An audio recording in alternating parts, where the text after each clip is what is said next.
suis Arnaud, je représente Ipsos. Ah pardon. Alors. Non, je t'ai pas mis là. Il manque des. Ah oui, alors. Excuse-moi. A cappella. Pardon. Voilà. Donc ça, c'est avant.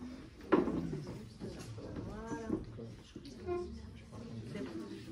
Okay. Alors, je représente Ipsos et la partie l'expertise des marques. Donc, pour la plupart, vous nous connaissez, on intervient dans certaines classes. Il y a déjà des intervenants d'ailleurs qui sont ici. Donc nous, on s'intéresse principalement à l'étude de marque. Donc on accompagne toutes les compagnies, les grands groupes. Là, on était chez Chanel à l'instant, chez L'Oréal ce matin. Et ils nous posent toujours la même question, de mesurer la perception de leur marque, l'equity, la profondeur, et de voir quel lien ça peut avoir avec leur vente. Tout de suite, ça positionne le sujet et l'importance de la relation aux marques, puisque derrière, nous, nos clients, ils y voient une conversion business immédiate. Et ils ont raison, c'est ce que je vais vous montrer. Il y a une relation business immédiate. Alors merci déjà d'aborder ce sujet de la brand relationship, parce que ça fait longtemps qu'on n'a pas fait un sujet autre que Generative AI. Et c'est plutôt appréciable. D'ailleurs, la brand relationship, je pense, et Aaron will agree, c'est beaucoup plus actuel, je pense, que même tous les autres sujets. Et vous allez voir que les résultats le montrent. Enfin, j'ai quelques chiffres, en tout cas, qui nous le disent. Alors, quand on accompagne nos clients, ce qu'on a raconté à l'instant, là d'ailleurs, à nos amis chez Chanel, on leur dit, pour vos marques, c'est simple. Enfin, c'est simple. Au début, c'est simple. Après, ça devient un peu plus compliqué. Alors, au début, il faut, et c'est la première chose, qu'il faut que vous soyez présent. Alors présent, pas seulement présent, mais présent dans les contextes. Il faut que quand quelqu'un a besoin d'un rouge à lèvres ou de faire un cadeau à quelqu'un, il pense à la marque. Sinon, il n'y a aucune chance, quasiment, que la marque soit choisie. Ou alors sur un malentendu. Tout le monde est d'accord là-dessus. Hein. Généralement, les clients font « Ah oui, d'accord. » Et effectivement, sauf que la plupart s'arrêtent là. Okay, il y a pas mal de théories, j'en parlais justement avec Aaron. Après, il y a une step 2. Nous, on leur dit « Bah oui, mais vous êtes dans le luxe, vous êtes dans parfois des marchés où toutes les marques sont connues. » Il y en a parfois on en connaît 10, 15, 20, 30. On travaille pour certains cosmétiques, le make-up notamment, on connaît 40 marques. Donc c'est pas suffisant. Pour être choisie, une marque, elle doit créer une relation, susciter des associations positives. Quand on pense à la marque, tout de suite, on pense à des souvenirs, une couleur, des memories, une expérience, un produit, enfin quelque chose. Voilà. Mais là encore, c'est bien, mais c'est pas suffisant. Parce qu'on peut penser à plein de marques et on peut penser à plein de choses sur plein de marques. Et c'est là que la relation rentre en jeu. Nous, ce qu'on va mesurer, c'est pour chaque individu, quelle relation il a avec une marque, avec l'autre marque qu'il considère éventuellement, et une autre marque. Et souvent, il en considère à l'achat 5, 6. Et ce qu'on va évaluer, c'est la relation.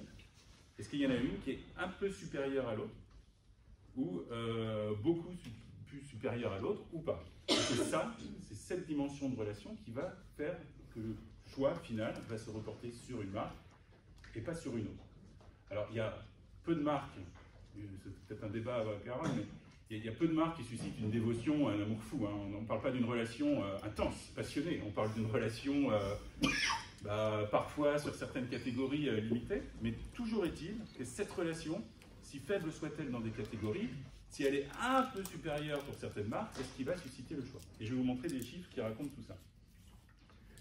Alors, la façon qu'on a, nous, de mesurer la relation à une marque, on a deux questions très simples, parce qu'il faut quand même l'industrialiser aussi, parce que quand on mesure l'image d'une marque, il faut le poser pour 40 pays, 50 pays parfois.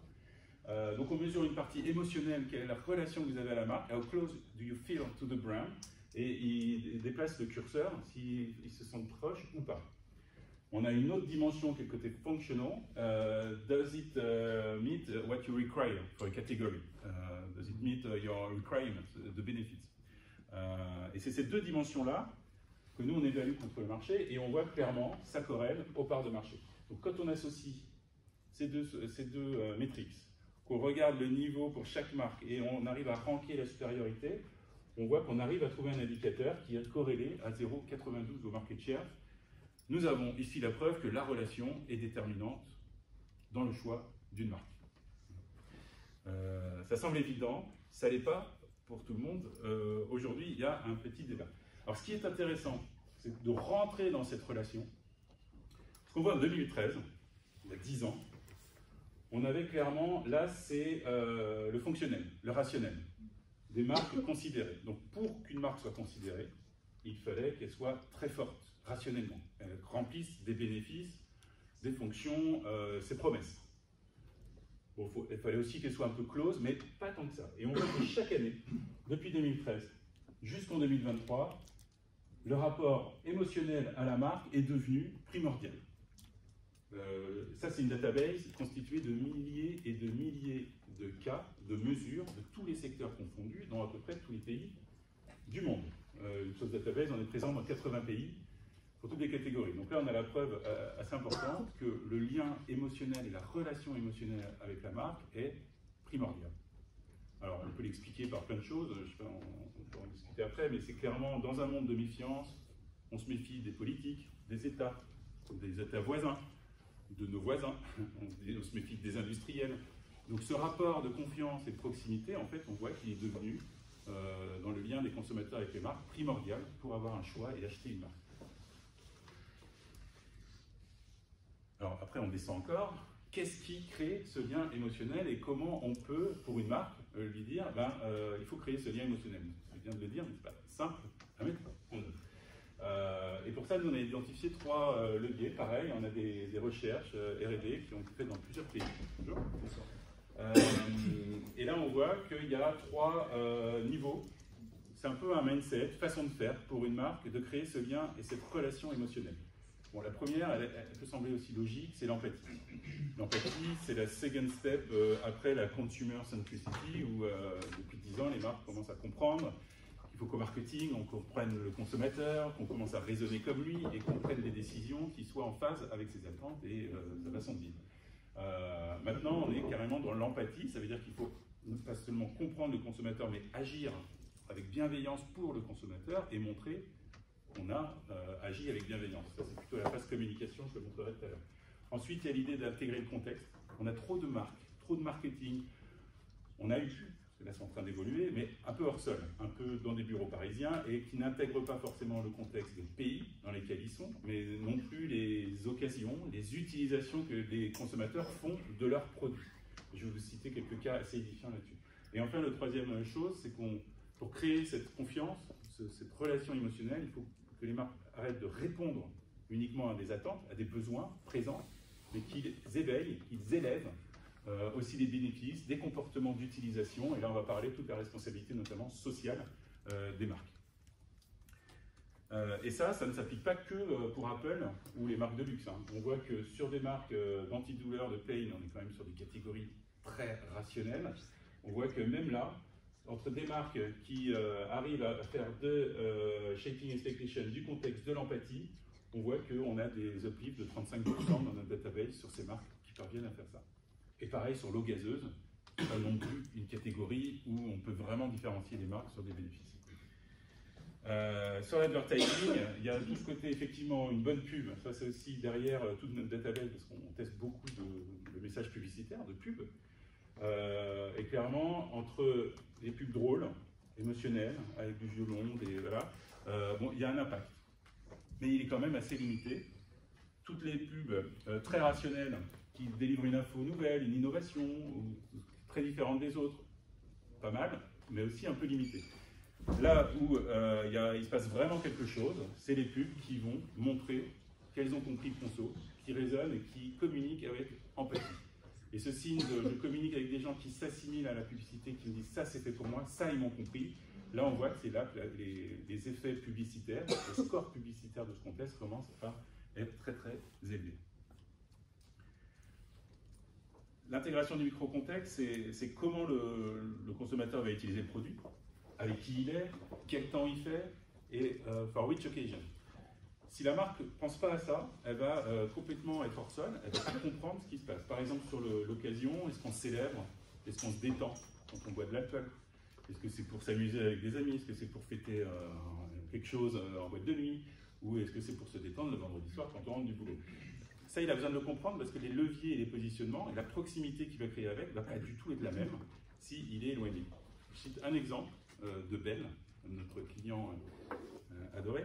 Bell, ils ont par exemple réalisé un jour que la vache qui rit s'est consommée en Allemagne par des adultes au goûter, en France par des enfants à la fin d'un repas, d'un déjeuner, ou alors au Japon, c'est les dernières découvertes, par des femmes de plus de 50 ans, au moment du thé, avec une petite vache qui rit. Voilà. Et ça, clairement, depuis qu'ils ont compris ça, ils ont pu adapter leur communication, leurs produits et agir avec donc empathie et créer un lien émotionnel assez fort avec la marque. Donc le contexte est hyper important. Je parle du micro-contexte. Il y a évidemment le macro-contexte, puisque la marque doit entendre, comprendre que les consommateurs attendent d'elle une responsabilité. Quand on pose la question à tous les gens aux US, au UK et en France, par exemple, qui est responsable, selon vous, de faire que nos produits soient environnementalement et socialement responsables? Assez peu le consommateur, étonnamment. Le gouvernement, bon, un peu, mais c'est pas trop ça. En revanche, c'est clairement les marques qu'on attend, les entreprises qu'on attend sur cette responsabilité. On a parlé de shaping expectations, donc pas uniquement meet the expectations, remplir et élever les fonctions fonctionnelles. Donc ça, on pourrait imaginer avec l'innovation, des nouvelles modes de communication, moins de déchets, plus de bénéfices, tout ça.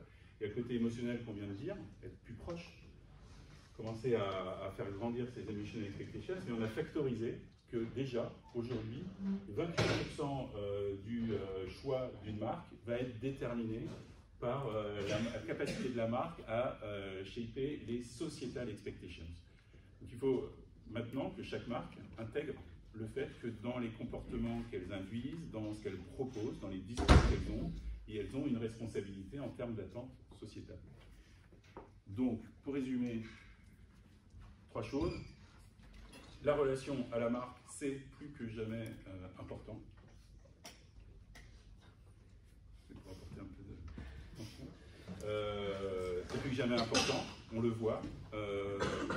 C'est pas uniquement de la présence, c'est pas uniquement de la présence publicitaire, en point of sales, mais il faut une profondeur, il faut donner un sens à la marque, il faut que la marque porte un engagement, des valeurs.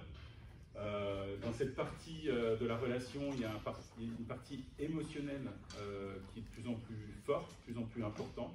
Ça rassure dans un monde dont on se méfie à peu près de tout. Et la façon d'activer cette proximité émotionnelle, c'est d'agir avec empathie, de tenir compte des contextes micro, macro, et de shaper les expectations dans le sens où on finit d'un marketing des années 80, on répond à des besoins et on les amplifie la plupart du temps, à un marketing du 21e siècle où les marques doivent engendrer, élever des comportements différents. Voilà. Une introduction de cette première partie avant Aaron et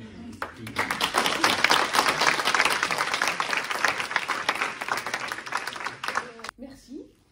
Donc sans transition, pour poursuivre cette analyse, ce décryptage de la relation marque-consommateur, voilà, Valérie, 15 minutes. Ok, c'est parti. Non, alors je vais rebondir. Alors, de fait, là on vient d'avoir des faits, et moi c'est plutôt des questions, mais c'est des questions qui sont directement en lien avec ce que tu viens de présenter. Vous l'avez tous vu.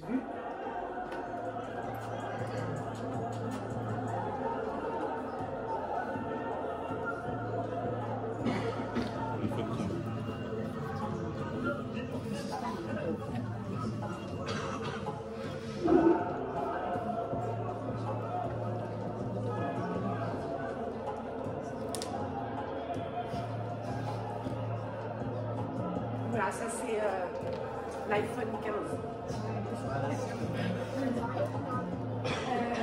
C'était vrai à Dubaï, c'était vrai dans d'autres pays. Et partout sur les réseaux sociaux, on a pu voir que les gens se sont rués pour obtenir cet iPhone 15. Voilà, il n'y en a plus. Ça pose la question de ce genre de pouvoir de la relation, et comme tu disais Arnaud, c'est effectivement parfaitement corrélé au business, c'est-à-dire qu'en 2023, Apple est la deuxième marque la plus valorisée. Pourquoi ça fait ça? Et là, j'ai beaucoup de mal. 298 000 milliards de dollars. Voilà. Donc, il y a une cohue, mais il y a des résultats. Du coup, on est obligé de se poser la question de ce point de contact. Ce point de contact en recherche, il y a une proposition qui a été faite il y a quelques années par McInnes, par Quels, qui explique en fait que finalement, ces relations à la marque et ces relations très fortes à la marque, elles sont le fait d'une connexion entre le sens du soi et le sens de la marque. En revanche, cette connexion,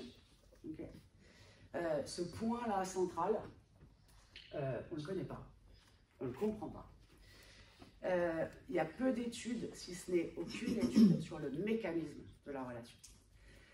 Alors aujourd'hui, les éléments pour expliquer cette connexion aussi forte, alors on a les médias, le génie d'un seul homme, Steve Jobs, ça c'est fait, et puis l'empathie de la marque. Et l'empathie de la marque, ce serait ce pouvoir identificatoire ou cette proximité perçue qui me montrerait que la marque est proche de nous. Et donc, moi j'aime me poser des questions, et j'aime me poser des questions, et si ce n'était pas ça? Ou si ce n'était pas exactement ça? Donc je suis revenue à Apple, puisque Apple est, je crois, la marque la plus aimée aujourd'hui au monde avec Nike. Et donc je suis revenue à Apple. Donc Apple, 1984, on a le lancement du premier Macintosh. Et voilà ce que Apple va faire.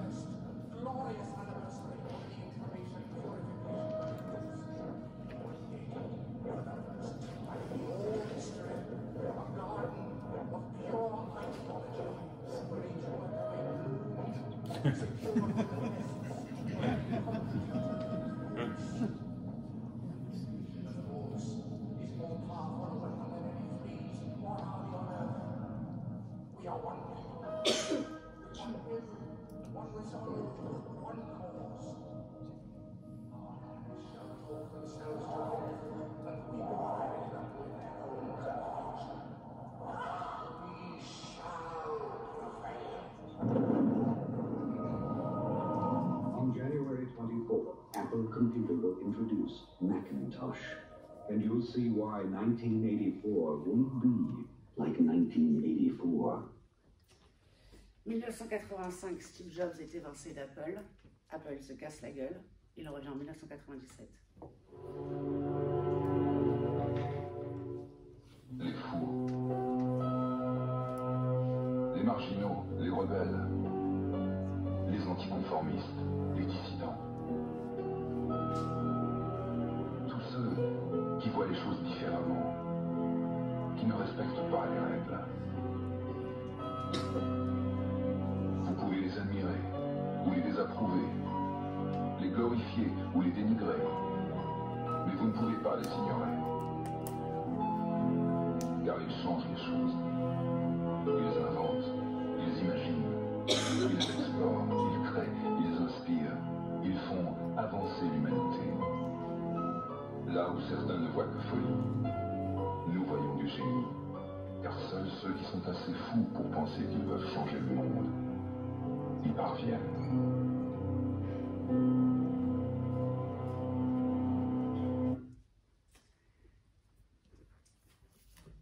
Si je regarde ces deux pubs, j'essaie de comprendre ce que me dit Apple, et j'ai cette notion d'empathie, de proximité, d'identification, et j'essaie de le réinterroger. Ce que me dit Apple, au fond, c'est que c'est la différence que je valorise. Donc finalement, cette proximité, ce serait celle d'une différence. Celle de la singularité d'une femme qui va arriver au milieu de tous ces gens uniformes. Et puis celle de toutes ces personnalités extraordinaires. Il me dit aussi que je dois faire une différence. Il ne me propose pas, il me l'impose, il me l'ordonne. Et ça interroge, et du coup je me dis, finalement, cet endroit-là, le moment où le sens de la marque et le sens du soi se construisent, est-ce que ce serait pas, et si l'étrangeté était le point de rencontre, c'est-à-dire ma singularité, pas ce que j'ai de commun, mais ce que j'ai de différent. Et si la distance, cette autorité, crée une forme de proximité, ce qui rejoint à shaping, tu vois. Et c'est ça que je lui cherche. Alors, John Lennon nous dit que c'est étrange de ne pas être étrange. Mais c'est aussi Augustin qui nous dit « je suis devenu pour moi-même une énigme ». Ce qui veut donc dire que l'étrangeté est ce que nous aurions en partage. C'est-à-dire, le sentiment d'étrangeté, à chacun d'entre nous, finalement, c'est ce qui est universel. Et c'est ce à quoi nous avons peut-être le plus besoin de répondre. Exister, cette notion d'exister en latin, c'est sortir de soi, c'est se projeter en avant de soi, c'est être en dehors de soi, c'est avoir cette conscience réflexive qui me permet de me connaître. Et j'en ai besoin. Sauf que cette conscience, elle est fragmentaire, inexacte, qu'elle crée un décalage entre l'idée que j'ai de moi-même et l'individu que j'observe. En fait, je ne me connais que rétrospectivement, je ne sais ce que je suis qu'en regardant ce que j'étais. Et donc ça génère une angoisse existentielle, donc le besoin de se connaître. Et se connaître, c'est chercher à saisir son étrangeté. Et sauf que pour connaître, en fait, je ne peux que reconnaître. L'être humain, il ne sait pas connaître, il ne sait que reconnaître. C'est ce qu'explique Nietzsche, c'est-à-dire que c'est par la reconnaissance que je vais supprimer la forme d'étrangeté. Et la forme d'étrangeté reconnue ou apprivoisée me permet de connaître. Okay. Ce qui voudrait donc dire que la connexion soit marque, ce serait accéder à l'étrangeté. Cette accession à l'étrangeté, elle me permettrait de reconnaître quelque chose qui est étrange en moi. Et dès lors, j'accède à la connaissance de moi. Et c'est ce qui me permettrait d'avoir cette espèce de reflet, de miroir, et d'aide à me reconnaître. Okay. Donc quand on dit que l'individu est unique, finalement, il va chercher à identifier sa propre singularité, sa propre étrangeté. Et dès lors qu'une marque le fait, en fait, elle m'aide, moi, d'accord, à mieux me définir. Ce qui pose la question, finalement, de passer d'un paradigme du marketing à un paradigme du branding. Le marketing nous dit qu'il faut se différencier. Alors, il y a banane et fraises, et moi, je vais proposer pommes. Et peut-être que cette histoire de singularisation, cette valorisation de l'étrangeté, ce serait que, en fait, on est tous des pommes. Mais je vais quand même vous raconter comment je peux être un peu différent. Et quelle est, à moi, mon étrangeté dans ma pomme. Okay. Ce qui voudrait nous dire qu'il faut donner à voir, partager un sens de l'étrangeté, de la singularité, la rendre intelligible, en faire un espace connu qui me permettrait, moi, d'accéder à mon étrangeté et mieux me connaître. Et donc, me reconnaître et créer ce lien avec une marque. La deuxième proposition, c'est « et si la distance créait de la proximité ?» Alors là, j'ai pris Dostoïevski, mais c'est plutôt pour la joke, mais je n'ai jamais pu comprendre comment on peut aimer son prochain. C'est précisément le prochain qu'il est impossible d'aimer, peut-être seulement le lointain. En fait, c'est surtout pour dire qu'il y a deux mouvements identificatoires distincts. L'un qui est « je reporte sur l'autre », l'autre « je ramène à soi ». Ça a été vu en psycho avec Mélanie Klein, qui distingue les deux identifications, introjective ou projective. Ça a été vu en marketing avec le soi réel, le soi idéal. Dernièrement, en psychologie sociale, on a Suzanne Fiske qui a bossé avec Malone, qui lui est consultant, et ils ont travaillé sur l'évaluation sociale qu'ils ont appliquée dans les relations interpersonnelles, sur les relations à la marque, en regardant la cordialité et la compétence. En tout cas, ce qui est sûr, c'est qu'il y a deux types de relations et pas un seul. Et donc, dans cette idée potentielle de la proximité, finalement, il y a deux types de proximité, et ce n'est pas cette proximité qu'on imagine comme ça, où en fait je me retrouverai, je me reconnaîtrai. Mais il peut y avoir une relation symétrique, celle de la similarité perçue, où là je crée du rapprochement, je suis dans une relation de type empathique, et je donne plutôt à voir un exemple, c'est-à-dire je te montre quelqu'un qui est comme toi, et la relation asymétrique, avec une supériorité perçue, qui générerait dès lors de l'admiration, qui serait plutôt de type autoritaire et qui donnerait là à voir un modèle. Ça, c'est les travaux de Fiske et Malone, et j'avais travaillé avec Kervin. Ce qui est intéressant, c'est qu'effectivement, on voit que plus une marque est compétente et cordiale. C'est parce que c'est tactile. Non, mais je ne touche pas. Je jure, je ne touche pas. Ce sont celles qui génèrent le plus d'admiration. Les marques qui sont seulement compétentes vont générer de la jalousie éventuelle. Les marques qui en revanche ne sont que cordiales, c'est-à-dire qui n'ont que cette proximité de base, c'est-à-dire cette évidence de reconnaissance, elles vont plutôt générer du mépris. C'est ce qu'on voit aussi en Quels, et où là c'était un Quels qu'on avait fait avec Géraldine sur la relation à la marque, justement, où la proximité perçue peut créer de la distance. Donc là c'est Jérôme, hein, j'ai toujours gardé Jérôme. Donc là il nous parle de marques de différentes chaussures. Donc cette marque c'est le mec propre sur lui, sympa, on s'entend bien, mais voilà, ça casse pas les barreaux des chaises. Plus une relation, un pote, il ne passe pas le cap du pote, du mec qu'on respecte, il a sa vie, on n'a pas forcément le même centre d'intérêt, on n'a pas d'histoire ensemble, pas le même univers. Et lorsque la distance perçue, en revanche, crée de la proximité. J'ai pas le budget, donc j'arrive pas à m'acheter une paire de Weston, mais Weston, c'est du sur-mesure, du costaud, robuste, classique, sophistiqué. C'est celui qui t'inspire le respect. Et finalement, alors qu'on pourrait penser que la proximité peut générer quelque chose qui est de l'ordre de la reconnaissance, en fait, pas nécessairement, et la reconnaissance, je vais plutôt la trouver dans la distance. On le retrouve de la même manière chez Nike, qui va jouer aussi de cette distance. Nike n'est qu'une marque injonctive en permanence. Just do it. Play inside, believe in something. J'ai pas le choix. Okay. J'ai pas le choix, et c'est pareil, enfin, je veux dire, Nike fait partie des marques qui sont les plus puissantes aujourd'hui, et parmi les marques les plus aimées. Donc voilà, pour finir, est-ce que cette notion de relation, de pouvoir de relation, ces relations les plus proches, est-ce que ce ne sont pas ces marques qui arrivent à montrer un peu de l'étrangeté, la singularité, celle avec laquelle je peux raisonner, et en même temps être suffisamment autoritaire pour être aspirationnel et m'inspirer quelque chose. Et c'est toujours Jérôme qui, parlant de Doc Martens, nous dit c'est l'excentricité anglaise, tout en étant un super produit tout-terrain. Avec lui, tu arpentes les rues des expos, un côté baroudeur, c'est le mec fiable, costaud, droit, mais c'est le mec qui peut avoir une chemise classique, mais qui au fond de lui est un peu barré, extravagant. C'est le plus proche de moi, je crois. Et finalement, dans ce verbatim, on voit bien à la fois la distance, à la fois la proximité perçue, qui va générer cette adhésion, cette adoption et cette reconnaissance. Donc voilà, pour finir, je vous remercie, et comme il n'est que question de relations ces derniers temps, j'ai quand même décidé de terminer sur ce slide.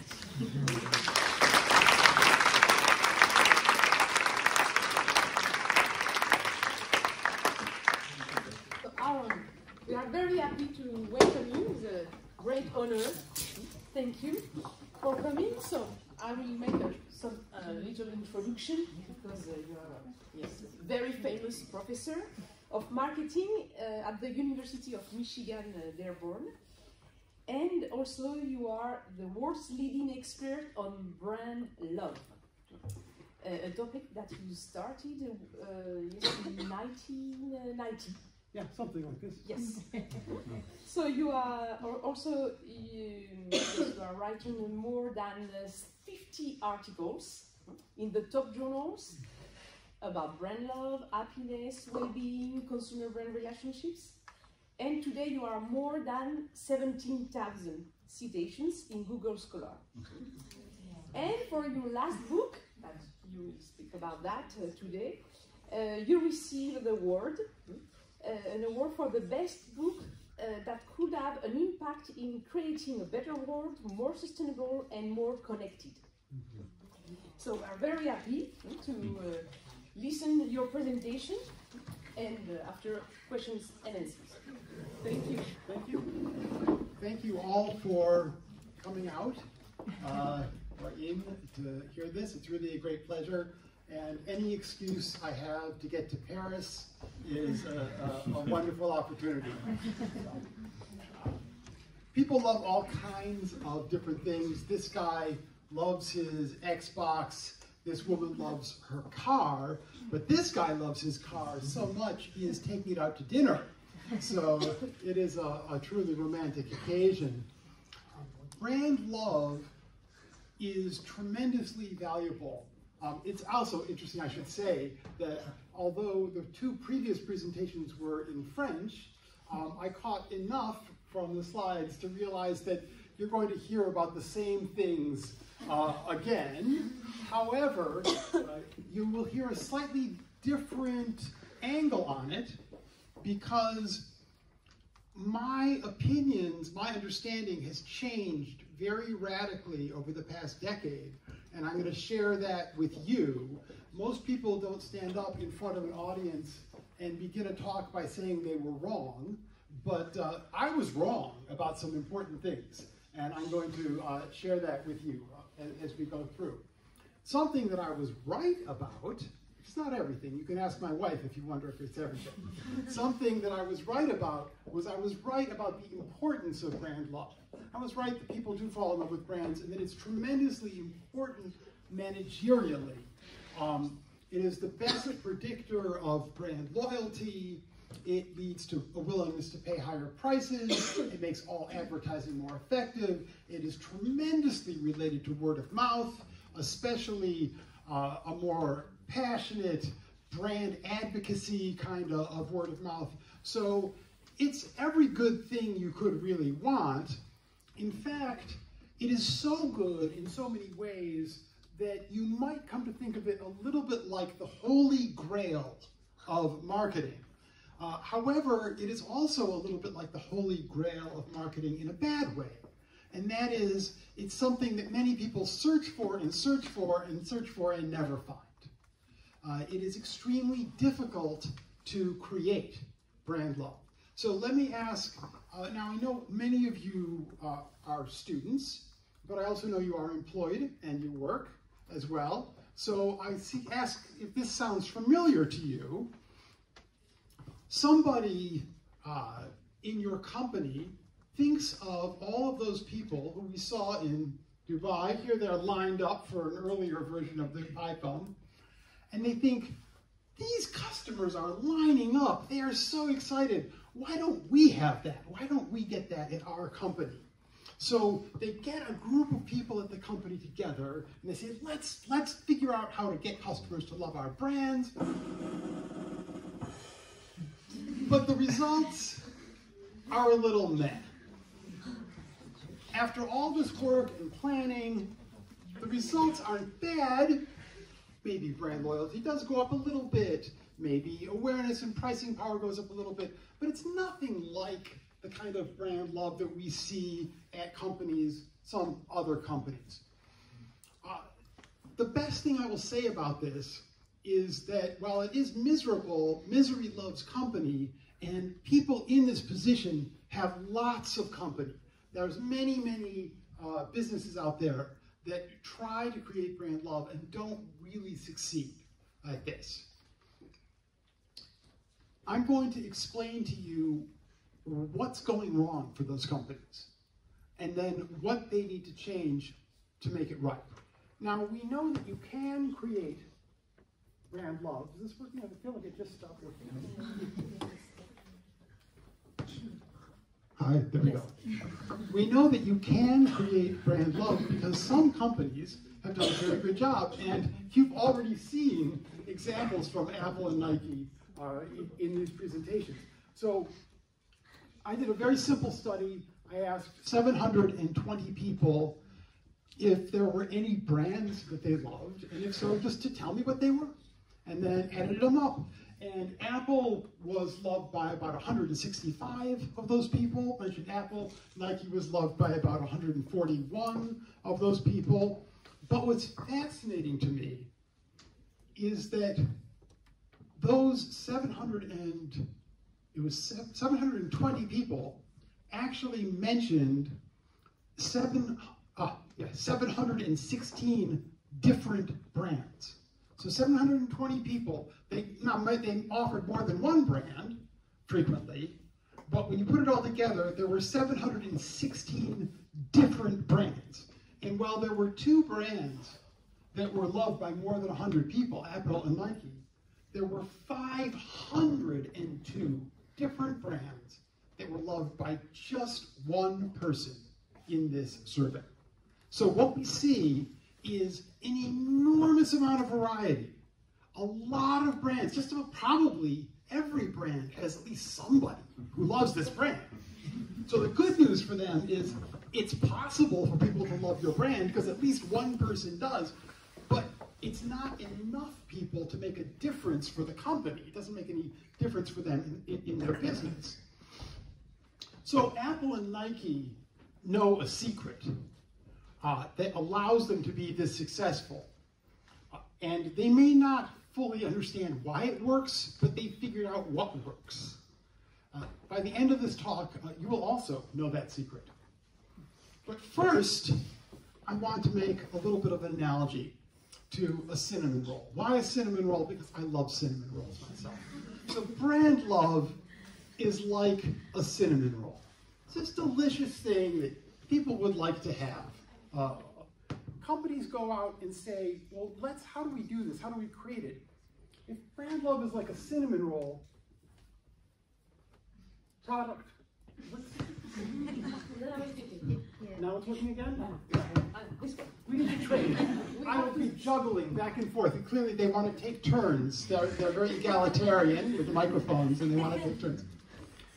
If brand love is like a cinnamon roll, product quality and excellence is like flour. It is the main ingredient. The first thing you need in order to get people to love your brand is you need a really good product or service. And that's the first thing people will talk about. If you ask them why they love a brand, they'll start telling you how good it is. However, quality by itself, excellence by itself, is not brand love, just like flour is not by itself a cinnamon roll. And what a lot of companies do is they say, well, brand love seems to go up when quality goes up, which is true. We don't get enough brand love. Let's just have more quality and more quality. Well, that's like adding more and more flour. It gets you a bigger pile of flour, but it does not yet equal a cinnamon roll. So if you want to get over to here with the cinnamon roll, you need some other ingredients. So what are these other ingredients? Well, they might be things: milk, sugar, cinnamon, of course, butter, all of these things. And what these are in this analogy is enjoyment. The product must be good, but there also needs to be at least some enjoyment, some pleasure that goes along with the product. If there's no pleasure, people see the product purely in an instrumental way. It's a tool, and they don't form any sort of attachment to it. So you need to have a certain amount of pleasure that's involved with the product. But even if you have pleasure, that also is not enough. If you take all of these ingredients and put them together, you won't get a cinnamon roll, you will get a pancake. Something is missing. And what is missing, of course, is yeast. Now, what's interesting about yeast is not the largest ingredient in a cinnamon roll. And if you don't know that yeast is in a cinnamon roll, and you just look at this and you say, what is this made of?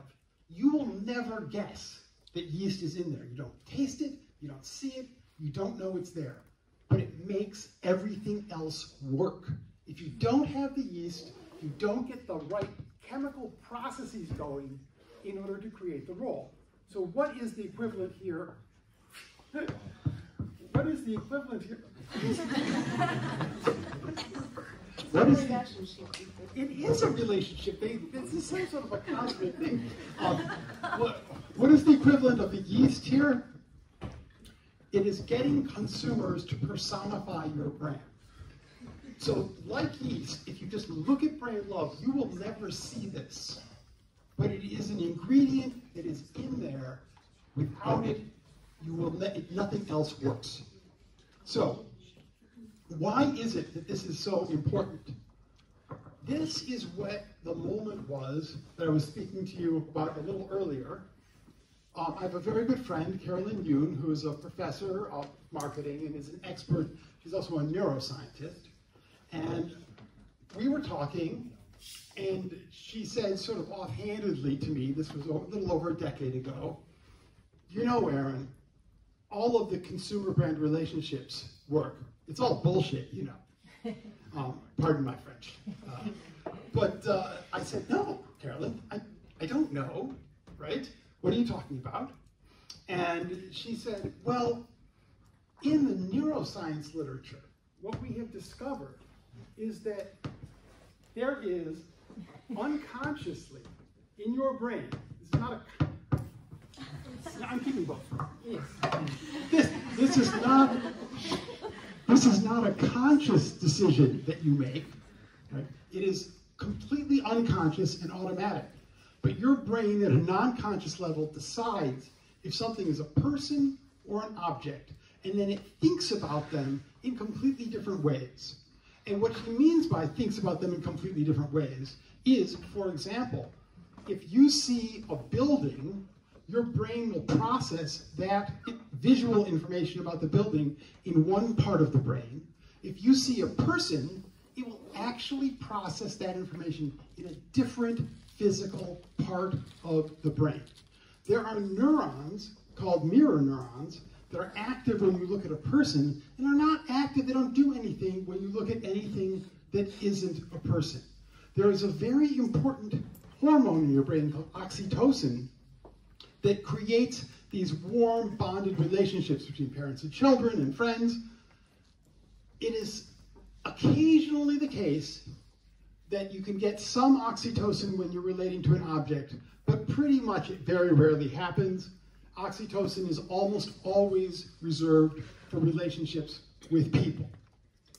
And there are many other examples. If I had more time, I could go on. So there are fundamentally different modes of brain operation that come into gear when you're dealing with a person versus an object. So what I used to believe was, and this is a famous quote from Susan Fournier, people form relationships with brands the same way they form relationships with people.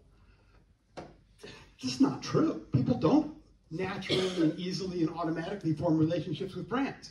And that is why so many companies go out there and try and achieve brand love and don't achieve brand love, because it's not a normal, natural thing to do. Now, it is possible. I talk to people who love brands all the time. You look at those people in Dubai we saw before, right? They were really in love. They love Apple, you know, or they just want to have a weird experience with their friends and go out. But most of them, you know, love Apple. So it is certainly possible to do that.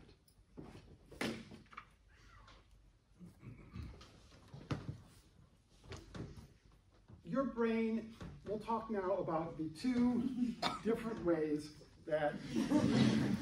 I can hear you. You can hear me okay? You can hear me okay? Okay, enough of those. We'll talk about the two different ways your brain thinks about things. So, for most objects, it uses what we'll call object thinking. Don't touch the screen. Sorry, tricky. Yeah. Oh, it's the screen. Yes. Yeah. Technology. For most objects, it uses what we'll call object thinking, which is very instrumental thinking. For people, it uses what we'll call person thinking, which can include these more warm kind of connected relationships. Why would your brain do this? Why would your brain have two different mechanisms? Wouldn't it be much more efficient from an evolutionary point of view if your brain had one mechanism and applied it to everything? Right? It sounds like a lot easier. Well, consider this situation. Consider that you have an alarm clock, and that alarm clock is broken. And every 2 hours, random times, all night long, it goes off and wakes you up. And you try and get it fixed, but it cannot be fixed. The reasonable thing to do is to throw that alarm clock away. It is a pain in the neck. Get rid of the damn thing. Now, imagine you have a baby, and every 2 hours, that baby cries and wakes you up. You cannot throw the baby away. Right? You Hey, I understand the temptation, having raised 2 children, but you really can't throw the baby away. Let's take a reverse situation. So if you treat the person like the object, the human species goes extinct, you know, a long time ago. Let's try the opposite situation. What if you treated the objects the way you treat people? I mentioned a moment ago that there is a mechanism in your brain, an unconscious automatic mechanism that separates out people from objects. There are some people where that mechanism doesn't work very well. And for a lot of objects, they get sorted into the person group. And do you know what these people are called? Hoarders. You've seen the shows about hoarding? People who form these connections to objects automatically and cannot get rid of the objects. And they clutter up, they fill up their house. So, if you thought about objects the way you think about people, you have one disaster. If you think about people the way you think about objects, you have a different disaster. Your brain takes this very, very seriously, and it sorts these things out in this way. Now, with objects, you can value them. You can think they are very important because they might be very important. If it's an expensive object, it might be very important to you, and you can value it very highly. But let me give you here an example, right? So, think of all the money that you have in the world. That amount of money, whether it is small or large, if it's all the money you have, I'm sure it is important to you. But if I came to you and said, I will trade you your total amount of money for that amount plus 20%, for 20% more, of course you would say, yes, fantastic, let's go to dinner and celebrate, right? He's trading me for 20% more. Now, imagine a typical parent with their child. If I go to the parent and say, your child is very cute and smart, but I will trade you your child for a different child that is 20% cuter and 20% smarter than your child, they will phone the police. Right? They will not make that trade. That's the difference. You value the money, but you have a different kind of committed emotional relationship with people that operates in a fundamentally different way. All right. So far it sounds like you're never going to get brand love. How is it even possible then? Well, here's how it's possible. Even though most of the time when you think about objects, you're involved in object thinking, sometimes when you think about people, you can think about them as if they're an object. That's called objectification. We actually knew this. We've known this for a long time. The philosophers have written about this for a long, long time. Right? What we didn't know was that the difference between the way we think about objects and people is hardwired neurologically into your brain. We thought it was just a thought process. But we knew that, yeah, sometimes you think about people as if they're objects. And that creates objectification, and that's very bad, right?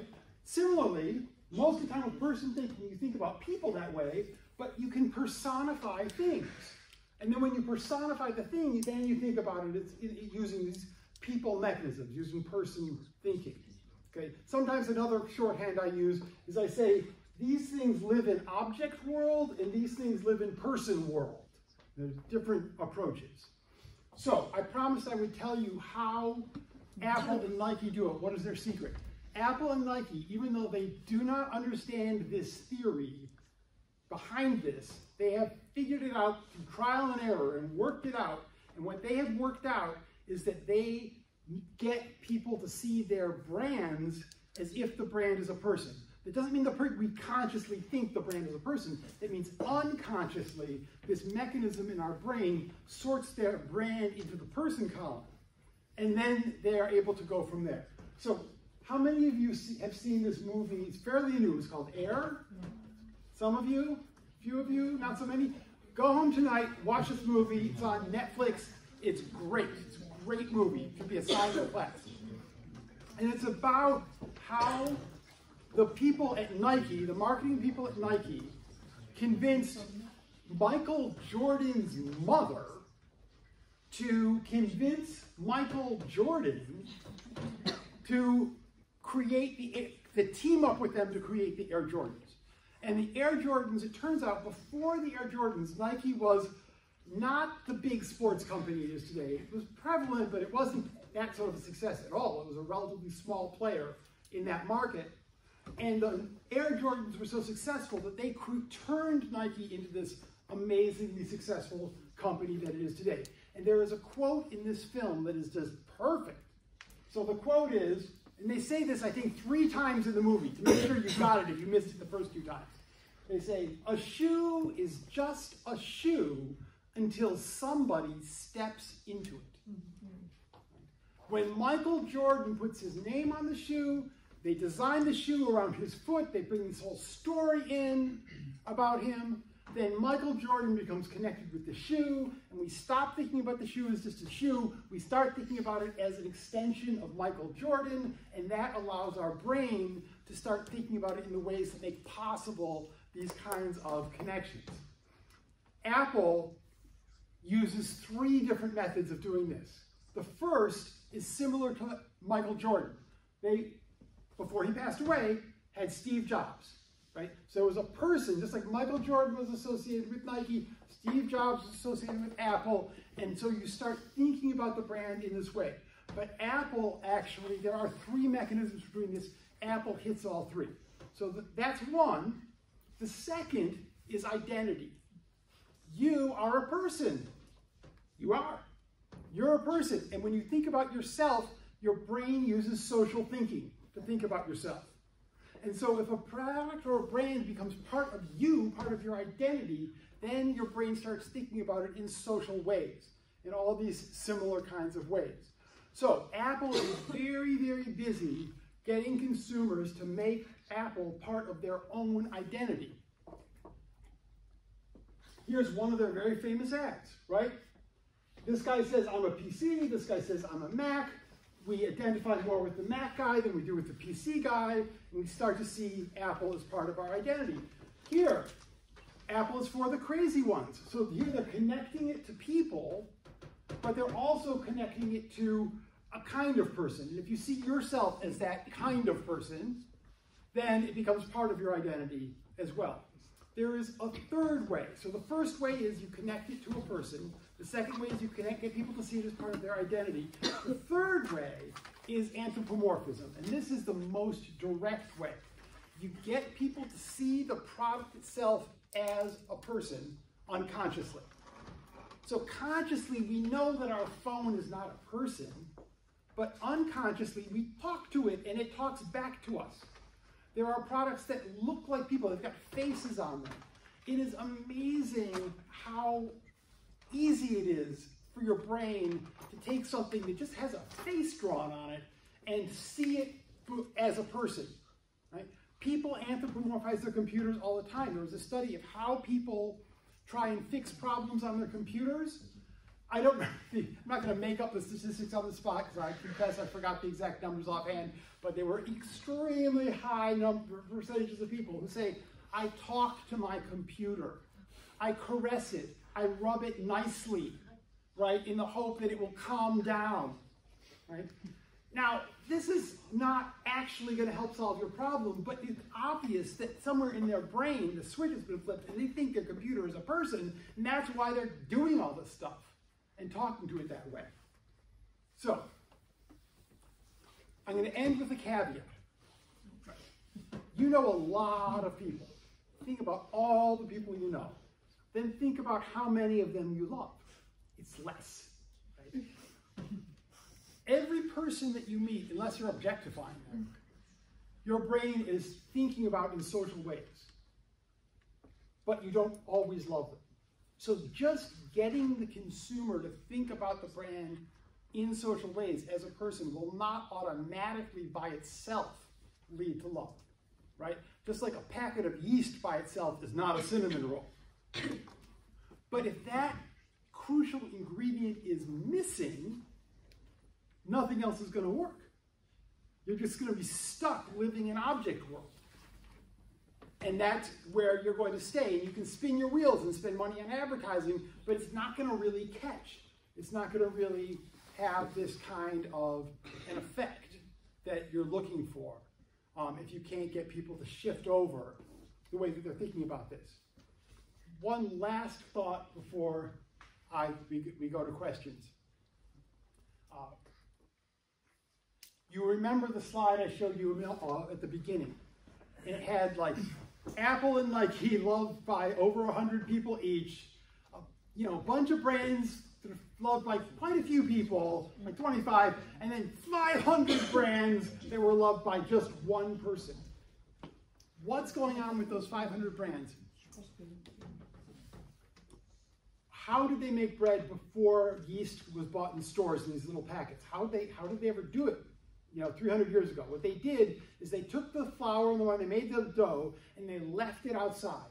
And there was enough yeast blowing around in the atmosphere that sometimes yeast spores would just land on the bread, and they'd cause this reaction, and it would rise. And that was how they did it. One of the things we discovered when we started many years ago doing research on people and just asking them, what's your favorite brand and why is it your favorite brand? We started getting these crazy responses every single time we'd ask. They'd mention some obscure brand, whatever it is. We'd say, why is that your favorite brand? And they'd say, my mother always used to give me that brand. Right? My sister loved that brand. I have a friend, and me and my friend, we just started liking that brand, and then it became part of our friendship. When I think about this brand, I think about my friend. There were all these little things out there in the world that the company had nothing to do with that led these people to connect that brand to a person. And then for them, it blossomed into love, right? That's what happens when you just leave it up to nature for that to happen. You get, it happens every once in a while, just on its own. But if you want to create brand love in a way that's really going to work, you can't leave it to just be on its own. You've got to strategically make it happen. All right. Any questions?